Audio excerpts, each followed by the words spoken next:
Sasa sawa. Sana. Kuna wanawake walikuwa kimunda kokoto au maji wana watu kimunda kokoto. Nimekuwa kukuta kokoto hapa tumeambiliwa hivi. Mtanga sisi tunaenda kutia mkokono unjenga kwa ntanga ivumbi lile la limani. Sasa sawa.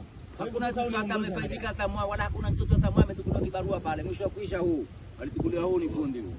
Tena ni fundi anajenga magorofa na kulipa tunataka hata kumuuliza habari ya kulipa. Hata tuseme leo kweli.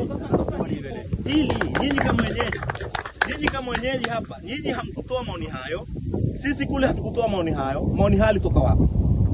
Kwa hivyo ni kwamba ni mambo ya kupandikizwa, mambo ya kusukumwa kwamba mtu ana lake fichi. Na liko wazi ni lake fichi. Na mradi umeingia hapa, nyinyi mlioko hapa mwezi kufaidi na hakuna mtu wa Lamu East hata mmoja. Contractor sijui ametoka ni Lamu East ama sijui nasikia. Nafikiri ni Yasir Mau kama sikukosea. At least ana hiyo ni. Lakini ukienda ndani zaidi pia Yasir Mau ni kwamba hapana imewekwa ni pesa Yasir.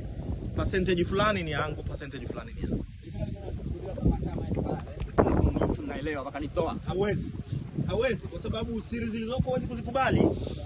Kwa hivyo ndugu zanguni, hii ni wazi inaonyesha dalili ya kwamba kiongozi si kiongozi aliteuliwa kwamba ni kiongozi bora. Iliteuliwa kiongozi kama alivyochaguliwa wenzangu. Ikiwa tulifeli mahali ni kawaida mwanadamu na mwanadamu kuvaa, akikuvaa haneni kwamba mimi sitakwenda tena. Sasa ni kuamka tulivyokuvaa tuangalieni. Je, matarajio yetu miaka 5 tulivyofanya hivi yamekuwa yapi? Kwa sababu mpaka sasa ikiwa kiwa cha ndani sijui na sijani, lakini sijaona mradi mwingine mbali ya huu. Na ule haukuwalenga nyinyi. Kwa hivyo sasa wao si mradi kwamba nyinyi kama jamii hapa mnaanza kuuvunia naye. Na si mradi sisi wa Lamu East nzima kwamba tutaivunia naye. Kwa sababu hakuna mwenye anayefahamu mambo elimu wala mwenye akili yake itakuwa ndefu aliyekubaliana na hili.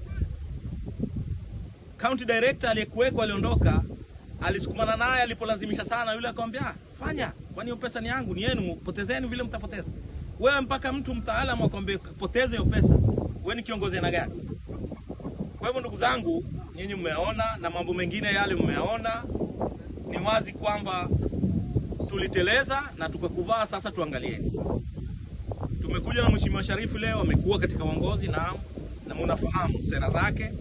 Kwa hivyo tuangalieni kipimo tunacho.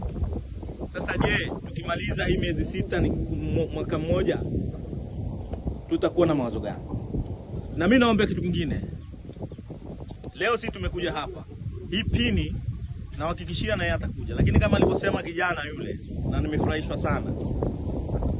Ikiwa alitoa ahadi miaka 4, miezi 6 sasa, hakuna lingine anaweza kuja kusema. Lakini atakuja. Sasa hivi atakuja. Sasa hivi atakuja kusema lugha nyingi. Lakini langu tu ni kwamba anapokuja sioni kwamba mwaka huu kuna project atakuja kuipanga ifanyike hapa sasa. Hiyo ni baada ya huko. Lakini kuna mambo zingine zile amana alizonazo yeye kwa njia zingine 2-3 za sports. Yeye miaka 4 hapa amekuja hata siku moja akasema kuna pesa sport na nyinyi muipate. Kuna pesa ya mazingira, amekuja hata mwaka mmoja akasema nanyi tukapanda ni miti pale kidogo muipate. Lakini pengine hivi sasa aweza. Lakini nasema hiyo amana ni yenu, ni yetu sote. Atakapoileta ni kwamba ni amana yetu, ulitumia wakati ulivyotumia mwenyewe utakavyo. Lakini sasa kama atakuja kutupa, isiwe ni hasira kwamba na sasa hatutaki. Ikiwa hii pini tamkumbusha, basi hiyo amana ni yenu na ni haki kwamba ikiwa atapanga wote muipate. Lakini wabajua wanasema akili na maga. Kwa hivyo uamuzi utakuwa kwenu. Lakini ndugu zanguni, ni wazi hapa kuwa na uongozi na tuangalieni. Tumalize muda, tumwambie mama go. Huyu ni mama go. Huyu sio mama wait. Huyu ni mama go. Kwa hivyo tunasema mama go. Hapo asante.